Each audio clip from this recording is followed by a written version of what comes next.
Hello बच्चों, आज हम क्लास 12 का चैप्टर नंबर 3 जिसे कहते हैं आव्यूह। आज हम इसका अध्ययन करेंगे। आव्यूह को पढ़ने से पहले समझेंगे आव्यूह क्या होता है, आव्यूह को कैसे लिखा जाता है, आव्यूह कितने प्रकार के होते हैं, आव्यूह में कौन कौन से नियम हैं। इसे समझने के बाद हम इस प्रश्नावली के इस चैप्टर के प्रश्नावली को सॉल्व करना सीखेंगे। ठीक है, पहले समझ लेते हैं आव्यूह क्या होता है। आव्यूह क्या है भैया?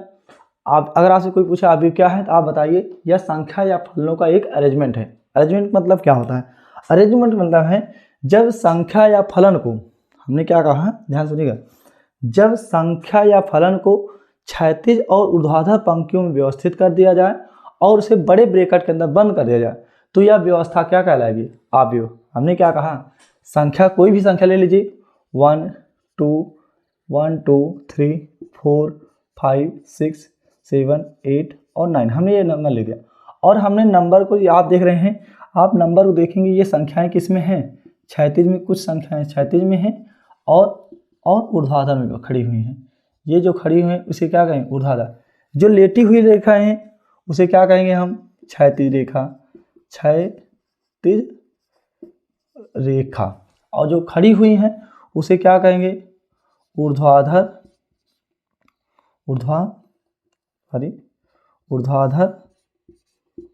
रेखा। आप ध्यान समझते रहिए। हमने क्या कहा? जब संख्याओं को क्षैतिज रेखा और ऊर्ध्वाधर रेखा में व्यवस्थित कर दें। क्षैतिज रेखा को कहते हैं, जिसे कहते हैं पंक्ति और इंग्लिश में कहते हैं रो, और ऊर्ध्वाधर रेखा को कहते हैं स्तंभ, जिसे कहते हैं कॉलम। विशेष ध्यान दीजिएगा, जब हम संख्याओं को पंक्तियों में और स्तंभों में व्यवस्थित कर दें और उसे एक बड़े ब्रैकेट के अंदर क्लोज कर दें तो यह व्यवस्था क्या कहलाएगी? आव्यूह कहलाती है। अब यहाँ पे और क्लियर करना चाहेंगे, हमने क्या कहा? आव्यूह क्या है? आव्यूह एक व्यवस्था है या अरेंजमेंट है संख्याओं का, जिसे क्षैतिज रेखा और ऊर्ध्वाधर रेखा में व्यवस्थित कर देना और उसे बड़े ब्रैकेट के अंदर क्लोज कर देना, ये क्या कहलाता है? आव्यूह कहलाता है। इतनी बात समझ नहीं तो समझिए। अब यहाँ हम डाल देते हैं, ये क्षैतिज रेखा हो गया। क्षैतिज रेखा, अब आपको समझ आना चाहिए, क्षैतिज रेखा को पंक्ति कहते हैं जिसे रो कहेंगे, और ऊर्ध्वाधर रेखा को स्तंभ कहेंगे और स्तंभ को कॉलम कहेंगे। अब समझिए यहाँ पे ये क्षैतिज रेखाएं हैं, ये क्षैतिज रेखा, दूसरी रेखा, तीसरी क्षैतिज, यानी कि पहली पंक्ति, दूसरी पंक्ति, तीसरी पंक्ति।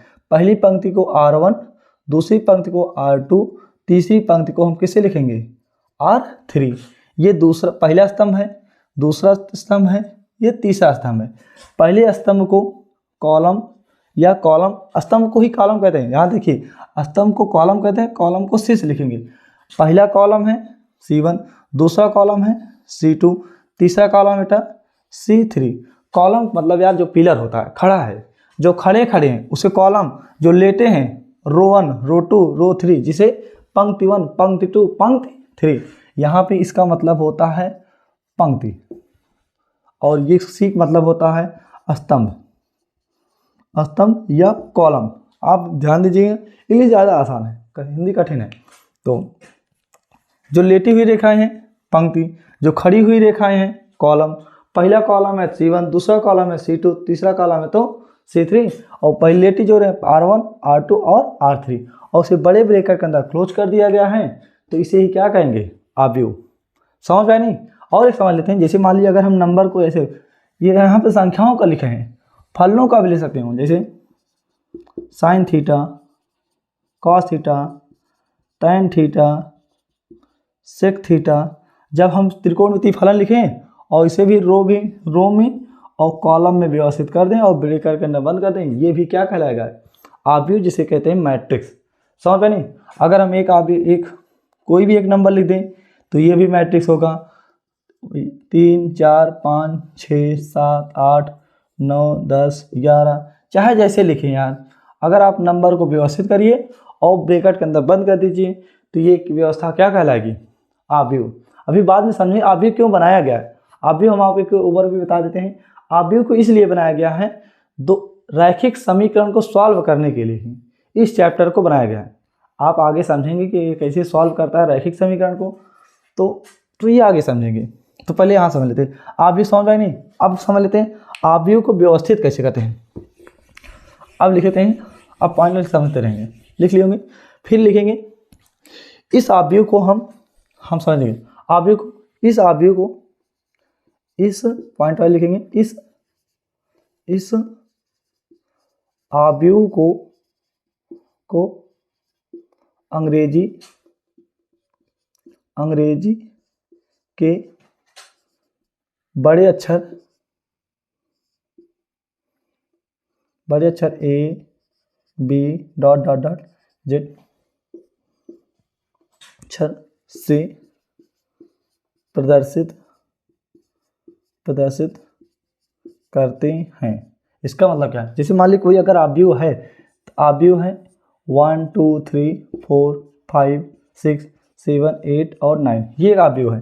तो अगर हम आव्यूह को इसे लिखना है, ये आव्यूह है और हम इसे किसे प्रदर्शित करेंगे, अंग्रेजी के बड़े अक्षर से, अंग्रेजी के बड़े अक्षर से प्रदर्शित करते हैं। चाहे ए लिख दो, चाहे बी लिख दो, चाहे सी, ये आपका आव्यूह प्रदर्शन करने का तरीका होता है। जैसे मान लो कोई आव्यूह है एक्स वाई जेड पी, ये आव्यूह है। तो हम जो देखिए, अगर आप ब्रैकेट के अंदर जो नंबर लिखे रहेंगे, अल्फ़ाबेट लिखे रहेंगे, अक्षर लिखे रहेंगे, उसे स्मॉल लेटर में लिखेंगे, जिसे कहते हैं अवयव। इसके अंदर आव्यूह के अवयव कहते हैं, आव्यूह के अवयव। आव्यूह के अवयव स्मॉल लेटर में लिखे जाते हैं, यानी गिनती में रहेंगे, और ये आव्यूह के अवयव स्मॉल लेटर में। और इस आव्यूह को अंग्रेजी के बड़े अक्षर से, किसी भी अक्षर से प्रदर्शित करते हैं। ये हो गया आव्यूह का प्रदर्शन। यही क्या है, आव्यूह को अंग्रेजी के बड़े अक्षर से प्रदर्शित करते हैं। आगे बढ़ जाएं, फिर आप समझ लेते हैं आव्यूह की कोट क्या है। अब यही समझ लेते हैं, अब आव्यूह की कोट, नेक्स्ट ये पहला पॉइंट है, आव्यूह की कोट क्या है। आव्यूह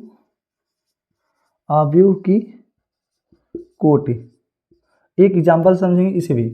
आव्यूह कोट का मतलब है, जैसे मान लीजिए आपके पास एक आव्यूह है 1 2 3 4 5 6 7 8 और ये 9 है।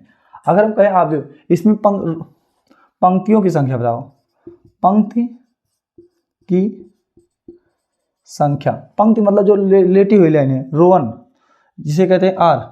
पंक्तियों की संख्या कितने बेटा, 1 1 1 2 3, तो यानी पंक्तियों की संख्या कितना है, 3। स्तंभों की संख्या कितना है बेटा, स्तंभों की संख्या, स्तंभों की संख्या मतलब है जो खड़ी रेखा, 1 2 3, स्तंभों की संख्या कितना है, 3।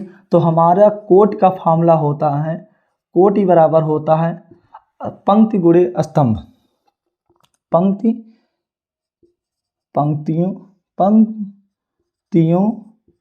की संख्या गुणे स्तंभों की संख्या। एक बार देख लेते हैं, दिख रहा है कि नहीं, तो दिख रहा है, थोड़ा बहुत काम चल रहा है। कोटि बराबर होता है पंक्तियों की संख्या गुणे स्तंभों की संख्या। तो कोटि कितना हो जाएगा, कोटि हो जाएगा हमारा, पंक्ति कितना है बेटा, पंक्ति संख्या कितना है 3, तो हम लिखेंगे 3 गुणे स्तंभों की संख्या कितना है 3, तो ये हमारा क्या आ जाएगा, कोटि। समझ नहीं, तो यहाँ पे अर्थात पंक्तियों को यम से लिखते हैं, स्तंभों को क्या लिखते हैं, एन, यम इंटू एन, तो ये हमारा जाएगा एन, कोटि का फॉर्मूला। तो और अगर समझ लेते, यहाँ पे देखिए, अगर हमें कोट लिखा, कोट यहाँ लिखा जाता है एम इंटू एन, जिसे कहते हैं इसे आव्यूह की कोट, इसे कहते हैं आव्यूह की कोटि, आव्यूह की कोटि। अब आप इसे बताइए, देख के आव्यूह की कौन सी कोटि है। यम क्या है बेटा, पंक्तियों की संख्या, यन क्या है, स्तंभों की संख्या। पहले यम लिखा है ना, तो यम लिखेंगे, ये पंक्तियों की संख्या कितना है 1 2 3, तो यहाँ पे लिखेंगे 3 गुणे, यन क्या है, स्तंभों की संख्या 1 2 3, ये भी कौन सा मैट्रिक्स है, 3 गुणे 3। अगर हम इसे कहें, इसकी कोट लिखिए, इस आव्यूह कोट, आपको बिना सोचे कोट को यहाँ लिखा जाता है यम इंटू एन। तो ध्यान दीजिएगा, कोट यम क्या है बेटा, पंक्तियों की संख्या, पंक्ति जो लेटी हुई है 1 और ये 2, तो यहाँ पे लिख देंगे 2 मल्टीप्लाई। स्तंभों, यन क्या है, स्तंभों की संख्या जो खड़ी है 1 2, ये क्या हो जाएगा 2। अब आप निकालना सीखे हो, कोई आप विद्यार्थी अगर आपसे कोई कोट पूछें तो आप बताइए पंक्तियों की संख्या गुणे स्तंभों की संख्या, और उसे यहाँ पे लिखा जाता है। समझ नहीं? अब मिटा दें। अब आप नोटेशन सीख गए हैं और कोट निकालना सीख गए। एक बार और क्लियर करना चाहेंगे तो इसे मिटा देते हैं। ये हमने क्या क्या सीखा है, अगर कोई आपके पास आव्यूह है 1 2 3 4 5 6 7 8 9, इस बार कोई आव्यूह है, मान लो इसे मिटा देते हैं, ऐसे हैं 3 4 5 6 7 2 3 4 1, ये एक आव्यूह है। x y z p q r, ये आपके पास आव्यूह है। आव्यूह को सबसे पहले प्रदर्शित किससे करें, अंग्रेजी के बड़े अक्षर से प्रदर्शित करते हैं। जैसे मान लो a है, ये आव्यूह क्या है बेटा b, ये आव्यूह क्या है c, 3 आव्यूह है हमारे पास। अब इसकी कोट निकालते हैं। कोट का फॉर्मूला क्या होता है, कोट का फॉर्मूला हम यहाँ पे लिख देते हैं, कोट ही बराबर होता है m into M multiply n, m गुणे n। यम क्या है, यम होता है पंक्तियों की संख्या, पंक्ति की संख्या, यन क्या है बेटा स्तंभों की संख्या। ये आपको विशेष ध्यान देते हैं। पंक्तियों की संख्या कितना है बेटा, पहले यहाँ आप देखिए, कोट यम इंटू यन, यम इंटू यम मल्टीप्लाई यन। तो जैसे हम लिखेंगे पंक्तियों की संख्या कितना है 1 2 3, तो आप लिखो 3, यन क्या है बेटा स्तंभों की संख्या 1 2, यानी कि यहाँ कितना 3 गुणे 2 का आव्यूह है। इसमें देखिए 1 2 3, तो यम इंटू यन होता है यम मल्टीप्लाई यन, तो 3 पंक्ति हैं तो इसलिए 3, यह स्तंभों की संख्या 1 2 3, तो ये आ गया 3 गुणे 3 का मैट्रिक्स। इसमें समझ लेते हैं इसकी कोट कितना होगा, यम इंटू यम मल्टीप्लाई यन, यम क्या स्तंभों की संख्या, सॉरी पंक्तियों की संख्या 1 2, तो यहाँ आप लिखेंगे 2 है मल्टीप्लाई कितने स्तंभ हैं 1 2 3, ये 2 गुणे 3 का आव्यूह है। यानी कोट निकालने के लिए आपको पंक्तियों की संख्या स्तंभों की संख्या को मल्टीप्लाई कर दीजिए और उसे यहाँ उस आव्यूह के नीचे एकदम लिख दीजिए, ये आव्यूह की कोट कहलाती है। आप इतना समझ लिए होंगे आव्यूह का नोटेशन कैसे किया जाता है, आव्यूह की कोट कैसे ज्ञात किया जाता है। तो अब निकाल लेते हैं। तो आव्यूह में अवयवों की संख्या मिटा दें एक, अब हेडिंग डालेंगे आप आव्यूह में अवयवों की संख्या, एकदम थोड़ा थोड़ा समझते रहेंगे आप, जैसे ये बेसिक चीज़ खत्म हुआ फिर आपको बहुत बढ़िया समझ में आएगा। आव्यूह में अवयवों की संख्या, नेक्स्ट पॉइंट है बेटा आव्यूह में अवयवों की संख्या, आव्यूह की अवयव संख्या, इसे उदाहरण समझेंगे। पहले देखो जैसे मान लीजिए एक आव्यूह है बेटा 2 3 4 5 6 7 8 9 10, ये जो आव्यूह के अंदर जो अवयव होते हैं इसे आव्यूह के अवयव संख्या। आव्यूह को एक कैपिटल लेटर लिख दे ए। हम इसमें कहें पंक्तियों की संख्या बताओ, पंक्तियों की संख्या, पंक्तियाँ ये है बेटा 1 2 3, तो पंक्तियों की संख्या को हम लिखते हैं रो से, ये पंक्तियों की संख्या कितना आया 3। स्तंभों की संख्या कितना है, स्तंभों की संख्या जो खड़ी लाइन है 1 2 3, स्तंभों की संख्या है, कॉलम जिसे कहते हैं सी बराबर, पंक्तियों की संख्या को यम से सॉरी और स्तंभों की संख्या को यम से, यम ये आया 3। अगर आपसे कहें कोट पूछो तो यम इंटू यम क्रॉस यन, यही तो होता है 3 गुणे, आप लिख सकते हैं 3 गुणे 3, ये तो कोट ही है। अगर आपसे कहें अवयवों की संख्या, अवयवों की संख्या का फॉर्मूला होता है अवयवों की संख्या, इसे विशेष ध्यान दीजिएगा, आव्यूह के अवयवों की संख्या होता है m इंटू यन, m इंटू यन, m का मतलब होता है पंक्तियों की संख्या और यन का मतलब स्तंभों की संख्या का गुणा। तो यम कितना है बेटा 3 गुणे 3 इंटू यन कितना है बेटा 3, तो स्तंभों अवयवों की संख्या कितना हो जाए 3 त्रिक का 9, आप गिन सकते हैं 1 2 3 4 5 6 7 8 और 9, यानी कि आव्यूह की कोटि पंक्तियों की संख्या स्तंभों की संख्या को मल्टीप्लाई कर दीजिए, आपको अवयवों की संख्या निकल जाएगा। और एक समझ लीजिए यार, यहाँ देखिए 1 2 3 4 5 6 7 8, हम का इसका कोट लिखो तो यम इंटू यन होता है, यम मल्टीप्लाई यन, 1 2 3 4 4, कॉल 1 2 मल्टीप्लाई 2, ये आ गया 4 गुणे 2, यानी कि यम आ गया और ये आ गया यन, ये तो कोटि आ गया यम क्रॉस यन का, यानी कि पंक्तियों की संख्या स्तंभों की संख्या।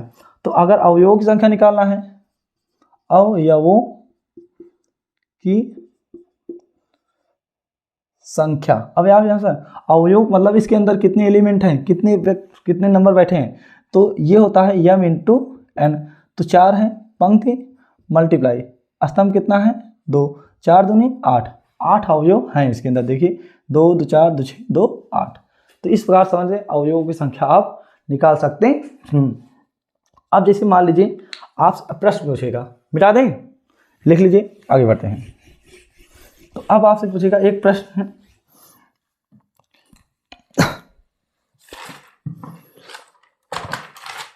जैसे एक प्रश्न है, यदि किसी, आप लिखा है आव्यूह के अवयव हों,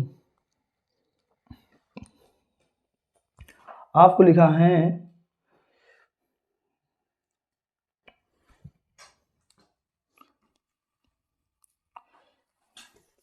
अगर आपसे पूछा जाए प्रश्न है, पहला क्वेश्चन है इस पे आधारित, यदि किसी अवयव में, यदि किसी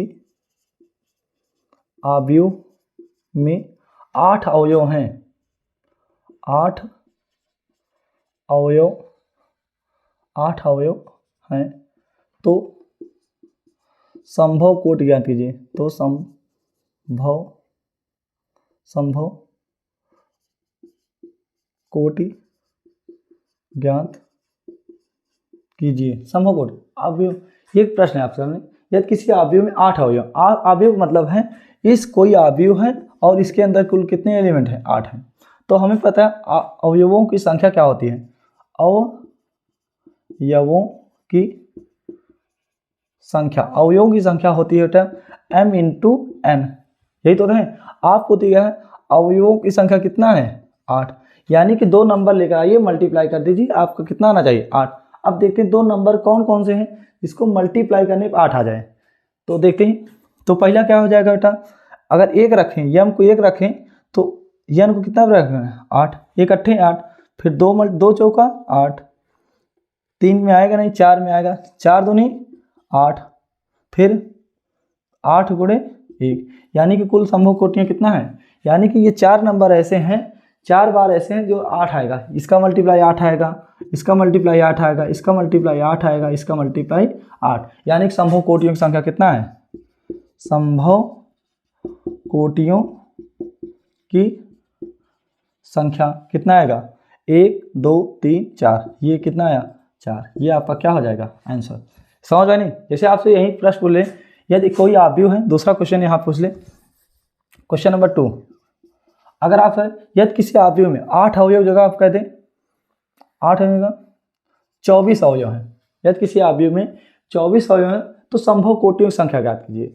तो बेसिक हम कुछ न मत करिए, अवयवों की संख्या दिया है, अवयवों की संख्या, अवयवों की संख्या क्या होता है बेटा m इंटू एन, आपको दिया है m इंटू एन का मान कितना दे दिया है, कह रहा अवयवों की संख्या कुल 24 है, तो m इंटू एन बराबर कितना आया 24, यानी 2 नंबर को मल्टीप्लाई किया गया वो 24 आया होगा, तभी तो है ये आया है, ये 24। अब किसको किसको गुणा करने 24 आएगा, 1 गुणे 24, तो यानी 1 गुणे 24 का अवयव बन सकता है 1 गुणे 24, दूसरा 2, इसको बढ़ाते रहिए ये घटाता रहेगा, 2 के पहाड़े में आता है 2 गुणे 12, 12 दूना 24, 3 गुणे 3 8 24, फिर आगे बढ़ाइए 4 गुणे 24, 4 छंग 24, 6 गुणे, अब देखिए अब नहीं बढ़ा है, अब पलट जाए 6 जून 6 चौक 24, ये जैसे ही पलटा अब सबको पलट दीजिए, 8 गुणे 8 त्रिक 24, 12 गुणे 12 दूना 24, फिर 24 गुणे 1, ये आपका कुल आ गया संभव अवयवों, कुल कोटियों की संख्या 1 2 3 4 5 6 7 8, संभव कोटि कितना है, संभव कोटि आया कितना 2 2 4 2 6 2 8, संभव कोटि की संख्या कितना आया, ये आपका असंभव कोटि, यानी इतने प्रकार के मैट्रिक्स बनाकर 1 रो 24 कॉलम, 2 रो 24 12 कॉलम, 3 रो 8 कॉलम, यानी कि अगर आपके पास 24 अवयव हो तो आप 8 प्रकार के अवयव बना सकते हैं। आगे बढ़ जाएं।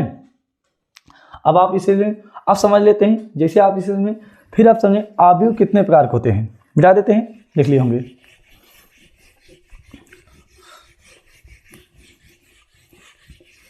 अब आप लिखेंगे अवयव के प्रकार।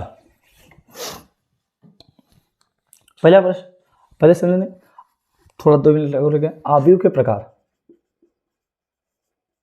अवयव के प्रकार, अवयव कितने प्रकार के होते हैं इसे समझ लेते हैं। सबसे पहले आता है बेटा स्तंभ अवयव। पहले आएगा स्तंभ, स्तंभ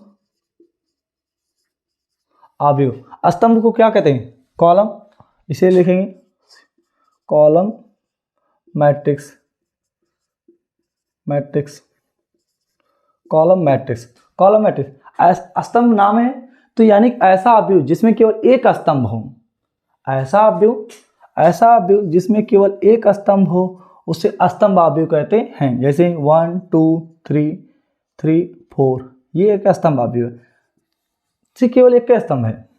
या और लिखिए एक्स वाई जेड, ये भी क्या है? स्तंभ अवयव। और लिखिए साइन थीटा, कॉस थीटा, ये टेन थीटा, ये भी तो अवयव हैं। ये भी देखिए एक ही स्तंभ है। ऐसा अवयव जिसमें केवल एक स्तंभ हो उसे क्या कहते हैं? स्तंभ अवयव कहते हैं। ये भी एक कॉलम है, इसमें भी एक कॉलम है, इसे ले देते हैं ए बी से, इसे ले देते हैं सी से। यानी कि स्तंभ अवयव क्या है? ऐसा अवयव जिसमें केवल एक स्तंभ हो उसे स्तंभ अवयव कहते हैं। लिख देते हैं यहाँ पे ऐसा अवयव, ऐसा अवयव जिसमें केवल एक स्तंभ होते हैं, एक स्तंभ होते हैं, उसे क्या कहते हैं? उसे स्तंभ अवयव कहते हैं, उसे स्तंभ अवयव कहते हैं। आप इसे लिखिए, फिर हम आगे बढ़ते हैं। स्तंभ अवयव मतलब केवल एक स्तंभ होने चाहिए, बाकी रो तो वही है सर। अच्छा, यहाँ पे कोट निकालने सीख लेते हैं। कितने इसके इस स्तंभ अवयव कोट कितना है? 1 2 3 4, 4 गुणे कॉलम कितना है? 1, 4 गुणे 1। इसमें देखिए 1 2 3, ये 3 आया। कॉलम कितने बेटा? 1, 3 गुणे 1। यहाँ देखिए 1 2 3, 3 पहले रो लिखा जाता है, फिर कॉलम कितना? 3 गुणे 1। यानी कि स्तंभ अवयव कितना आ रहा है? स्तंभ अवयव 4 गुणे 1, 3 गुणे 1। जब कॉलम की संख्या 1 हो उसे क्या कहते हैं? स्तंभ अवयव कहते हैं। लिख लिए होंगे, अब मिटा देते हैं। परिभाषा लिख लिए ना, लिखते चलिएगा आप लोग साथ में, तभी ये समझ में आएगा बढ़िया से। तो दूसरा है स्तंभ अवयव की बात पढ़ेंगे। दूसरा बेटा, दूसरा स्तंभ अवयव, स्तंभ हो गया है पंक्ति अवयव। दूसरा है बेटा पंक्ति, पंक्ति अवयव, जिसे कहेंगे रो मैट्रिक्स, रो मैट्रिक्स है ऐसा अवयव जिसमें केवल एक पंक्ति हो, ऐसा अवयव जिसमें केवल एक पंक्ति, जैसे 1 2 3 4, ये देखिए केवल एक पंक्ति है। और देखिए एक्स वाई जेड, केवल एक पंक्ति है। तो यहाँ पे ऐसा अवयव जिसे मान लो ये अवयव ए और ये बी है, ऐसा अवयव जिसमें केवल एक पंक्ति हो, केवल एक की पंक्ति है C1, और इसमें देखिए इसमें C1 है। ऐसा अवयव जिसमें केवल एक पंक्ति हो, एक पंक्ति हो, उसे क्या कहते हैं? पंक्ति अवयव कहते हैं। ऐसे लिख देते हैं ऐसा अवयव, ऐसा अवयव जिसमें केवल एक, जिसमें केवल एक पंक्ति हो, एक पंक्ति हो, उसे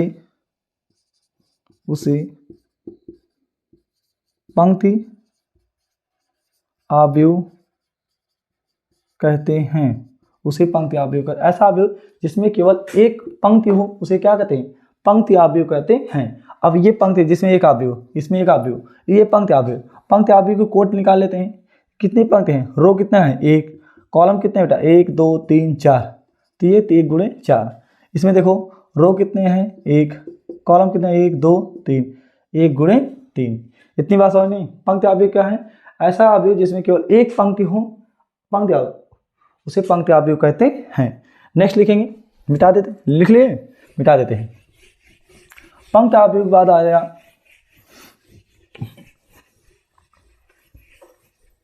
पंक्ति अवयव था वर्ग अवयव। वर्ग तीसरा है वर्ग अवयव जिसे कहते हैं स्क्वायर मैट्रिक्स। स्क्वायर मैट्रिक्स वर्ग जैसे नाम ही लंबाई चौड़ाई बराबर हो, यही कहते हैं।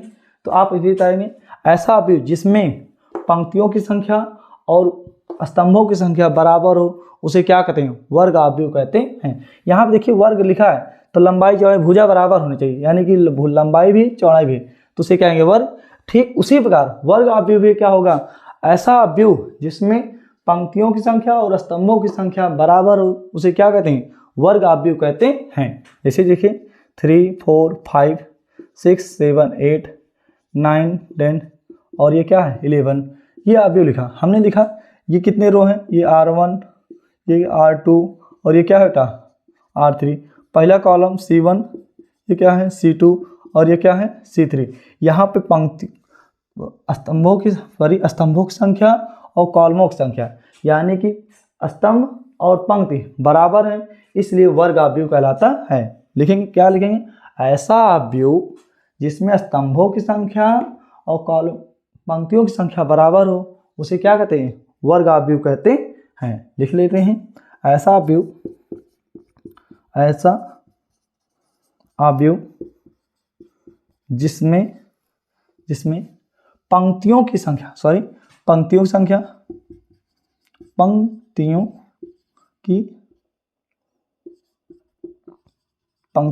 पंक्ति मतलब रो, पंक्तियों की संख्या, पंक्ति से मतलब यम, पंक्तियों की संख्या और स्तंभों की संख्या, पंक्तियों की संख्या और स्तंभों की संख्या बराबर हो उसे वर्ग अवयव कहते हैं। वर्ग अवयव कहते हैं। अब आप इसे लिख लिए होंगे। ऐसा अवयव जिसमें पंक्तियों की संख्या और स्तंभों की संख्या बराबर हो उसे क्या कहते हैं? वर्ग अवयव कहते हैं। यहाँ देखिए वर्ग अवयव जैसे कितने पंक्तियाँ बेटा, अगर कोट लिखना चाहें तो m × n होता है, m × n। कितना रो है? 1, 2 और ये 3 और कॉलम 1, 2, 3, ये 3 × 3 का। जैसे और एक उदाहरण लिख लीजिए 3, 4, 5, 6, ये एक अवयव है। यहाँ देखिए कितने रो है बेटा? 2। कितने कॉलम है? 2, यानी पंक्तियों की संख्या और स्तंभों की संख्या क्या है? बराबर है, इसलिए ये भी क्या है? एक वर्ग अवयव है। समझ में नहीं? तो ये वर्ग अवयव हो गया। तीसरा लिखेंगे विकर्ण अवयव। विकर्ण अवयव मतलब क्या होता है? तो यहाँ पे समझ लें, हो गया है तो लिख लिए होंगे, मिटा देते हैं परिभाषा। नेक्स्ट आता है विकर्ण अवयव। चौथा प्रकार है विकर्ण अवयव। विकर्ण किसे कहते हैं? विकर्ण डायगोनल पहले समझिए। यहाँ पे जैसे मान लो कोई 1, 2, 3, 4, यहाँ लिख देते 2, 3, 4, 5, 6, 7, 8, 9। वर्ग विकर्ण अवयव जिसे कहते हैं डायगोनल मैट्रिक्स। एक ही चीज है, ये वर्ग अवयव होना चाहिए। वर्ग अवयव यानी कि जो भी विकर्ण के बारे में बताएंगे सबसे पहले वो तो वर्ग अवयव होना चाहिए। ये आपको विशेष ध्यान देते रहना है। तो वर्ग अवयव विकर्ण क्या होता है? ये वाला, ऐसा वर्ग अवयव जिसके विकर्ण के अवयवों को छोड़ करके बाकी एलिमेंट सारे शून्य हो उसे कहते हैं विकर्ण अवयव कहते हैं। समझ में नहीं? हमने क्या कहा? विकर्ण अवयव क्या? सबसे पहले वर्ग अवयव होना चाहिए, वर्ग अवयव है। विकर्ण के अवयव के छोड़ करके सारे अवयव शून्य हो उसे विकर्ण अवयव कहते हैं। पहले एक वर्ग अवयव लिखते हैं। पहले आप लिखोगे वर्ग अवयव। जैसे मान लो आपके पास है ए है तो हमने लिखा वर्ग अवयव 2, 4, 6, 7, 8, 9, 10, 11 और 12। हमने कोई भी नंबर लिख दीजिए। आप सजा दीजिए। और वर्ग आव्यूह से हमें बनाना है विकर्ण आव्यूह, ये बन जाएगा विकर्ण आव्यूह। विकर्ण आव्यूह का मतलब है इस अवयव को छोड़ दीजिए, बाकी सारे अवयव को क्या कर दीजिए, जीरो। जैसे ये 2 0 0 0, ये और 0, फिर 8, फिर 9, फिर 0 0, फिर ये क्या हो जाएगा, सॉरी ये 0 रहेगा 0, ये क्या है विकर्ण, सॉरी ये 12 यार, ये विकर्ण है। हमने क्या कहा, विकर्ण के अवयव को छोड़ के बाकी सारे एलिमेंट सब 0 हो जाएं, उस प्रकार के आव्यूह को क्या कहते हैं, विकर्ण आव्यूह कहते हैं। लिख दें परिभाषा, ऐसा आव्यूह, ऐसा वर्ग आव्यूह लिख देते हैं, ऐसा वर्ग आव्यूह जिसमें विकर्ण के अवयव छोड़ विकर्ण के अवयव के अतिरिक्त विकर्ण के अवयव के अतिरिक्त सभी अवयव शून्य हो उसे विकर्ण आव्यूह कहते हैं, उसे विकर्ण आव्यूह कहते हैं, विकर्ण आव्यूह कहते हैं। यहाँ आप देखेंगे ये जितने हैं वर्ग आव्यूह होने चाहिए, कौन सा है 3 × 3 का, यहाँ विकर्ण को छोड़ के बाकी सारे एलिमेंट जरूर हैं, इसलिए इसे क्या कहेंगे, विकर्ण आव्यूह कहते हैं। विकर्ण आव्यूह दिमाग बैठा रहना, विकर्ण आव्यूह का मतलब होता है सबसे पहले वर्ग आव्यूह होना चाहिए, जिसे कहते हैं डायगोनल मैट्रिक्स, डायगोनल मैट्रिक्स इसे कहते हैं डायगोनल मैट्रिक्स। लिख लिए होंगे परिभाषा, हम मिटाते हैं। विकर्ण आव्यूह के बाद आता है अदिश आव्यूह। आगे चलते हैं, फिर आपका आएगा विकर्ण आव्यूह के बाद अदिश आव्यूह। अदिश 4 हो गया है, 4 के बाद आएगा 5वां अदिश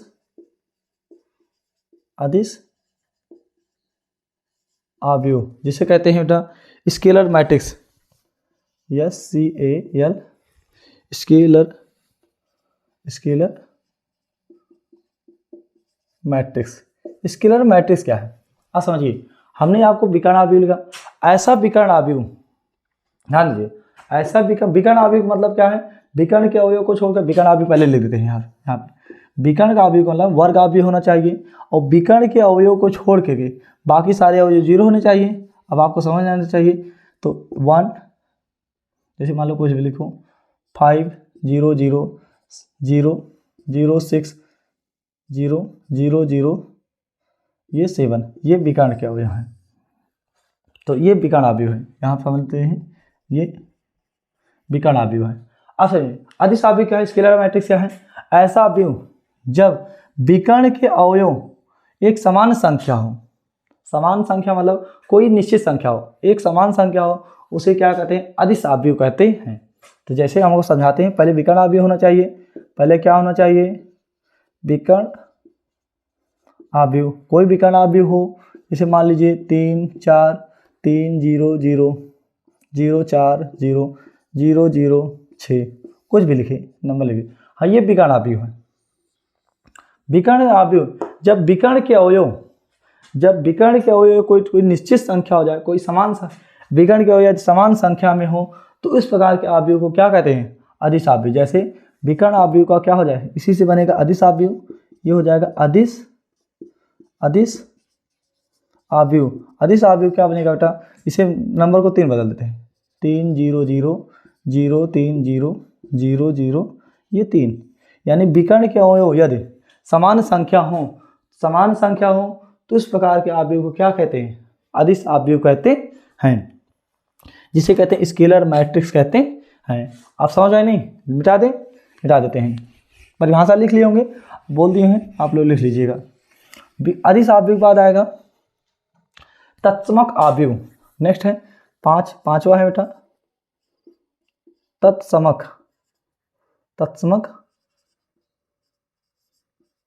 तत्समक आव्यूह, जिसे कहते हैं identity matrix,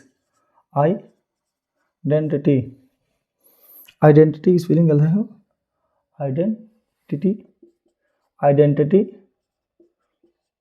matrix, identity matrix क्या है बेटा?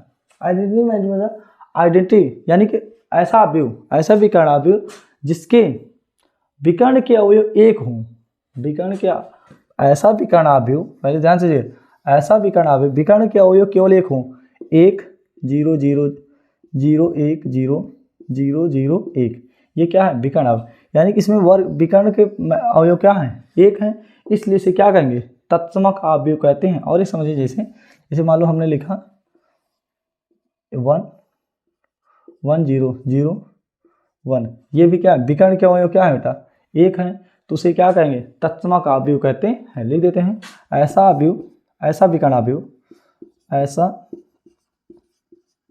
विकर्ण अवयव जिसके विकर्ण, जिसके ऐसा विकर्ण अवयव जिसके विकर्ण के अवयव, जिसके विकर्ण के अवयव, जिसके विकर्ण के अवयव क्या हो? विकर्ण के अवयव क्या दिख रहा है? एक हो, उसे क्या कहते हैं? तत्समक अवयव कहते हैं। तत्समक अवयव कहते हैं, ये आपको विशेष ध्यान देना। ऐसा विकर्ण अवयव जिसके विकर्ण के अवयव एक हो, उसे क्या कहते हैं? तत्समक अवयव कहते हैं। कोई दिक्कत? तत्समक अवयव हो गया। फिर आप समझे शून्य अवयव क्या है, यहाँ पर समझ लेते हैं। 7वां प्रकार आता है शून्य अवयव। शून्य अवयव का नाम ही जैसे है शून्य, जीरो मैट्रिक्स। शून्य ऐसा अवयव जिसमें सभी अवयव क्या हो? शून्य हो, उसे शून्य अवयव कहते हैं। 0 0 0 0 0 0 0 0 0, ये सब शून्य अवयव है। कोई भी लिख दीजिए, 0 0 0 0 0 0। और शून्य अवयव के लिए कोई कंडीशन नहीं है कि वर्ग अवयव हो, चाहे जैसे प्रकार हो, चाहे आयताकार हो, चाहे जैसे प्रकार हो, वर्गाकार हो, तो ये शून्य अवयव है। ये अवयव के प्रकार हो गए। तो अब देखते हैं, एक टॉपिक होता है, लिख लिए होंगे ये अवयव। अब आपका काम क्या है? पहले आप इसे लिख लीजिए, एक बार रिवीजन कर लीजिए, फिर आगे बढ़ते हैं। अवयव में समानता। अब यहीं से आपका देखिए, अभी तक तो ये बेसिक चल रहा था, ये क्या क्या चल रहा है, अभी आगे इसके बारे में कैसे चल रहा है, अवयव कितने प्रकार होते हैं, ये कैसे बना है। अब सवाल जो आएगा, अब आएगा अवयव की समानता पे। अवयव, यही सवाल आएगा, अवयव की समानता। अवयव समानता ये मोस्ट इंपॉर्टेंट है। अवयव समानता का पहला कंडीशन होना चाहिए, उसके कोटि बराबर होने चाहिए।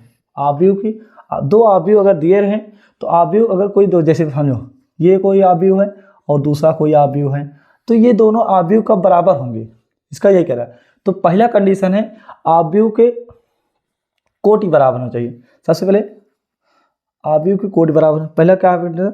समान कोटि के होने चाहिए, या ऐसा लिख दीजिए, समान कोटि की होनी चाहिए। समान कोटि का मतलब है, अगर यम गुणे यन का है तो ये भी यम गुणे एन का, मतलब क्या है? 3 गुणे 4 मैट्रिक्स है तो ये भी 3 गुणे 4। पहला कंडीशन तो यही, समान कोटि की होनी चाहिए। दूसरा कंडीशन है संगत अवयव। क्या हो? उनके संगत अवयव, उनके संगत अवयव बराबर होने चाहिए, बराबर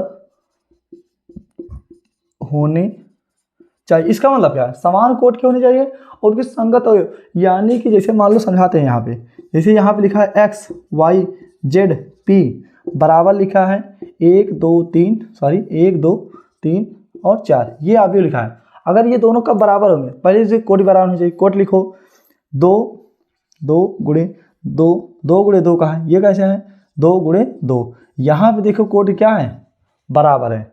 अगर ये कोटि बराबर है तो दूसरा कंडीशन, उसके संगत अवयव बराबर होने चाहिए, यानी यक्स के स्थान पे पहले है तो ये भी पहला, दूसरा है तो ये भी दूसरा। पहली लाइन में दूसरे लाइन का पहला है, दूसरे लाइन उसमें भी जाओ, दूसरे लाइन का पहला, ये भी ये इसके बराबर है। यानी x किसके बराबर होना पड़ेगा? 1 के, y किसके बराबर होना होगा? 2 के, z किसके बराबर? 3 के, p किसके बराबर है? 4।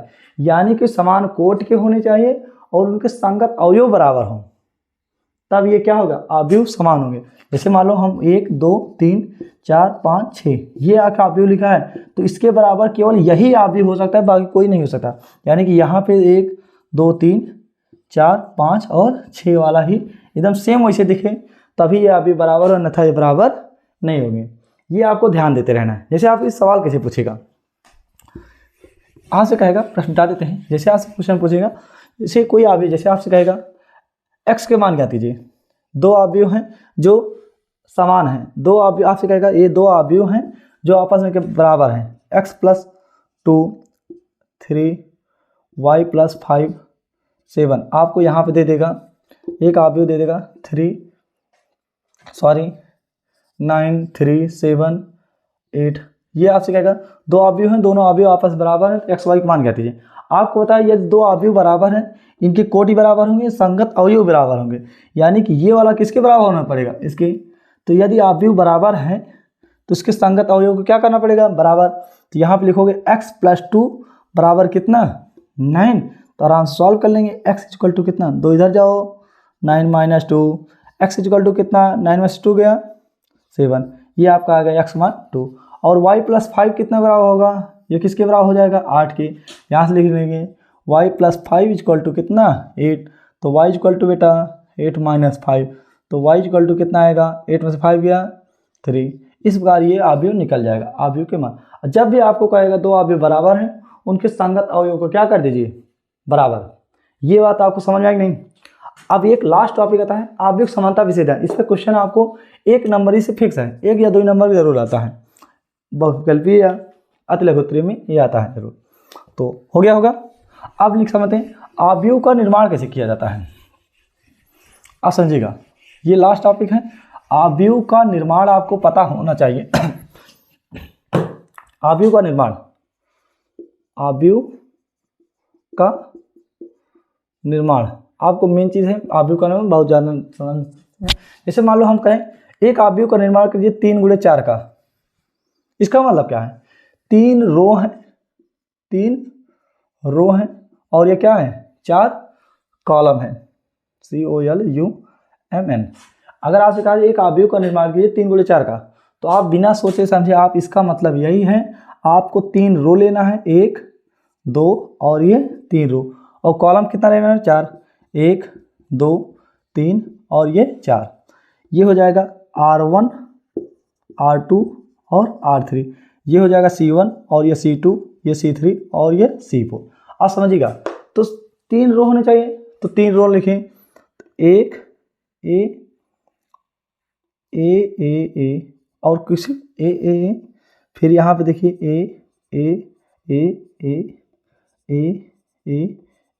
और ये देखिए 3 रो और 4 कॉलम तैयार हो गए। अब आपको इसमें यहाँ देखिए, अगर कोई अवयव लिखा है ब्रैकेट के अंदर, उसके अगर कहीं जाने कि ये लिखा है यही वाला, हम किसकी बात कर रहे हैं, तो अगर समझिए हमारी बात को, किसी अवयव के अवयव को लिखना है, लिखा जाता है AIJ के रूप में। कोई एलिमेंट लिखा है, अवयव के अवयव को AIJ के रूप में लिखा जाता है।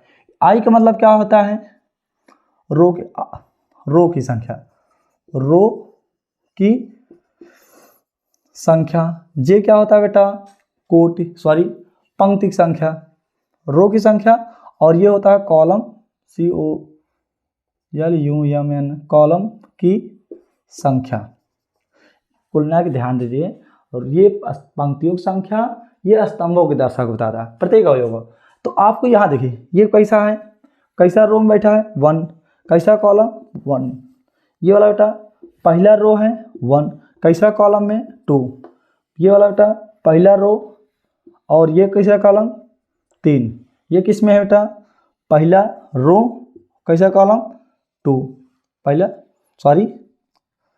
किस कॉलम में है बेटा IJ, पहले रो फिर कॉलम संख्या। इसी बार ये देखिए ये कौन सा कॉलम है, दूसरा रो है ना, दूसरा रो पहला कॉलम, फिर दूसरा रो सब में बैठे हैं। पहले तो रो संख्या लिख दिया गया, फिर कॉलम संख्या लिखो 1 में, फिर ये 2, फिर ये 3, फिर ये किस में है 4 में, फिर ये रो की संख्या, पहले रो लिखा जाता है, रो, तो कौन सा रो है 3 3 3 3 3, कैसा कॉलम पहला, फिर दूसरा, फिर तीसरा, ये चौथा। इस बार ये अवयव का निर्माण हो जाएगा। समझ पाए नहीं? फिर से एक बात समझ लेते हैं और देखिए, जैसे मान सकते एक अवयव का निर्माण करिए 2 गुणे 3 का। इसका मतलब क्या है, कोई एक अवयव है जिसमें 2 रो हैं, 2 रो R1 और ये क्या है R2, 3 कॉलम है, 1 2 और ये 3।